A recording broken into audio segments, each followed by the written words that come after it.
ఒక పాజిటివ్లో ఆ సిచ్యువేషన్లో నేను అనాల్సి వచ్చింది. నేను అనకూడదు, ఆ పదం వాడకూడదు, నేను అనాల్సి వచ్చింది అని ఆయన ఒప్పుకున్నాడు. ఆయన ఒప్పుకున్న తర్వాత ఫస్ట్ స్టార్టింగ్ గొడవ పెట్టింది ఎవరు? వీళ్ళే కదా. మళ్ళీ వీళ్ళే గొడవ పెట్టి దాని అమ్మటి అనిందానికి తీసుకొని వచ్చి వాళ్ళ ఇంటిపైన దాడి చేసి కార్లు కొట్టి కార్లు ధ్వంసం చేసి ఈరోజు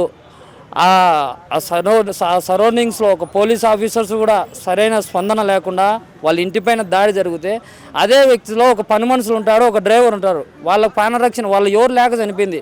ఉంటే ఏంది పరిస్థితి? సామాన్యుడే చనిపోయేది. అమ్మటికి ఏమవుతుంది? ఏం కాదు, వాళ్ళ ఇంట్లో వాళ్ళకే ప్రమాదం జరుగుతుంది. వాళ్ళు చేసిన దాడులు తీవ్రంగా అటు ఉన్నాయి, అంత దారుణంగా ఉన్నాయి. కార్లను వలగొట్టడం, పూలకు నీళ్ళు వలగొట్టడము, ఇంట్లో పోవడము, ఎంత దౌర్జన్యం అంటే నిజంగా ఇది లా అండ్ ఆర్డర్ ఎక్కడ పోయిందంటే ఏం లేదు. లా అండ్ ఆర్డర్ ఈరోజు మాజీ మంత్రికి రక్షణ లేదు, సామాన్యునికి ఏముంటుంది రక్షణ? ఇది నిజంగా ఏపీలో చాలా దారుణం. ఇది మొదలవుతానే విడుదల రజనీ గారు ఆమె ఒక వేలో పోతుంటే ఒక లేడీని కూడా అడ్డుకున్నారు. ఆమెను కూడా అడ్డుకోవడం, ఆమెను కూడా చాలా రోజుసేపు అందరు రచ్చరచ్చ చేసి చాలా చేస్తున్నారు. వీళ్ళంతా ఈ టాపిక్ డైవర్షన్ చేసేందుకు ఎవరు మాట్లాడడానికి రాకూడదు. వైఎస్ఆర్ పార్టీ క్యాడర్ని దెబ్బతీయాలా, వైఎస్ఆర్ పార్టీని లేకుండా చేయాలా, ఎవడు కూడా మాట్లాడడానికి ముందుకు రాకూడదు అనేది వీళ్ళ ప్రయత్నం.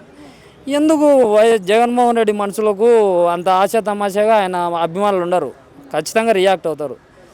ఆడికి ఖచ్చితంగా ఇప్పుడు ఆగిపోయిన ఫ్యాక్షన్ను తెరలేపారు. ఇప్పుడున్న ప్రభుత్వము ఎప్పటి నుంచో ఆగిపోయిన ఫ్యాక్షను మహానుభావులు ఫ్యాక్షన్ ఆపితే నీళ్లు చల్లి ఈరోజు ఫ్యాక్షన్ స్టార్ట్ చేస్తున్నారు ఏపీలో. ఆ మాట అనకూడదని ఆయన అన్నాడు కదా. ఆయన అన్నాడు కదా, నేను అనకూడదు అని ఉండకూడదు. ఆ మాట నా చుట్టూ వెంబడించారు, ఆ పాజిటివ్లో నేను అన్నాను. ఆయన కూడా తిట్టారు కదా, ఇది బూతులు వాడారు. ఆమె లేడీ వాడారు కదా. చంద్రబాబు నాయుడు అనలేదు, మహిళా కార్యకర్తను తిట్టాడు అన్నాడు. మహిళా కార్యకర్త వీడియో బయటకు వచ్చింది. ఏమని?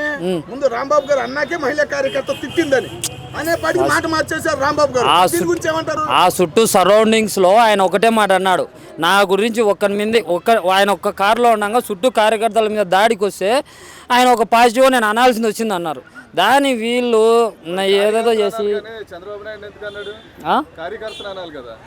ఆయన అన్నారు కదా, నేను ఆ మాట అనకూడదు, నేను అన్నాడు. అనిన తర్వాత ఏముంది? అనిన తర్వాత అన్నాడు.